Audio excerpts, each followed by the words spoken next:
সময় এগিয়ে চলেছে আর তার সঙ্গে পাল্লা দিয়ে বেড়ে চলেছে ধ্বংসের তীব্রতা। চারদিক যেন আগুনের লেলিহান শিখায় জ্বলছে। কেউ কাউকে এক চুলো ছাড় দিতে রাজি নয়। প্রতিপক্ষকে মাটিতে গুড়িয়ে দেওয়ার এক অন্ধ প্রতিশোধের নেশায় সবাই উন্মত্ত। মধ্যপ্রাচ্যের আকাশে ঘনিয়ে আসছে যুদ্ধের কালো ছায়া। এমন উত্তপ্ত মুহূর্তে ইরানের ইসলামী বিপ্লবী গার্ড বাহিনী IRGC জানিয়েছে তারা ইসরায়েলের বিমান প্রতিরক্ষা ব্যবস্থা এবং ইন্টারসেপ্টর ক্ষেপণাস্ত্র মজুদের সুনির্দিষ্ট গোপন তথ্য পেয়েছে। সেই তথ্যের ভিত্তিতেই তৈরি হচ্ছে পরবর্তী হামলার রূপরেখা। একই সঙ্গে যুক্তরাষ্ট্রকে কঠোর বার্তা দিয়েছে ইরান। যুদ্ধের মাঠে যদি আমেরিকা সরাসরি নামে তবে তা গোটা পশ্চিম এশিয়া জুড়ে ডেকে আনবে অভাবনীয় বিশৃঙ্খলা ও রক্তের নদী।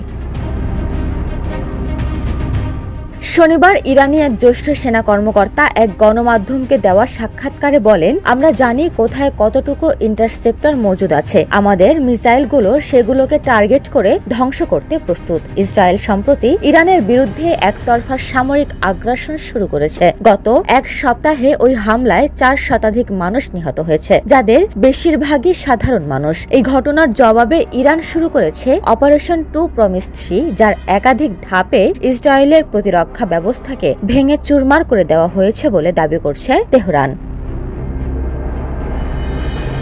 বিশ্লেষকদের মতে ইরানের ক্ষেপণাস্ত্রগুলো এতটাই উন্নত, এতটাই নির্ভুল যে ইসরায়েলের বহুস্তরীয় আকাশ প্রতিরক্ষা ব্যবস্থা সেগুলোকে ঠেকাতে ব্যর্থ হয়েছে। অনেক নতুন প্রজন্মের মিসাইল এই প্রথমবারের মতো যুদ্ধক্ষেত্রে ব্যবহৃত হয়েছে। এদিকে যুক্তরাষ্ট্রের প্রেসিডেন্ট ডোনাল্ড ট্রাম্পও ইরানে হামলা চালিয়েছেন। ইরান হুঁশিয়ারি করে বলেছে, আমেরিকা ইসরায়েলের পক্ষে সরাসরি হস্তক্ষেপ করে নিজেদের অস্তিত্বের জন্যই হুমকি টেনে আনলো।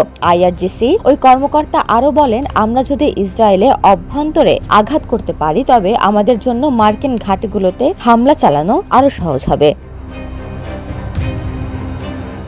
তবে সবচেয়ে উদ্বেগজনক হুঁশিয়ারি এসেছে জিমোনা পারমাণবিক চুল্লিকে ঘিরে। ইরান জানিয়েছে, যুদ্ধ তীব্রতর হলে ইসরায়েলে পারমাণবিক স্থাপনা হবে বৈধ টার্গেট। অন্যদিকে ইসরায়েল এই পরিস্থিতির সত্যতা গোপন রাখতে কঠোর সেন্সরশিপ আরোপ করেছে বলে দাবি তেহরানের। ইরানের সূত্র বলছে, ইসরায়েল নিজেই বুঝতে পেরেছে তারা সাময়িকভাবে পিছিয়ে পড়ছে, আর তাই আমেরিকার হস্তক্ষেপে যুদ্ধের গতিপথ ঘুরিয়ে দেওয়ার চেষ্টা করছে। তবে পরিস্থিতি যেভাবে এগুচ্ছে তাতে আশঙ্কা বাড়ছে। এই যুদ্ধ এখন আর ইরান ও ইসরায়েলের মধ্যে সীমাবদ্ধ থাকছে না।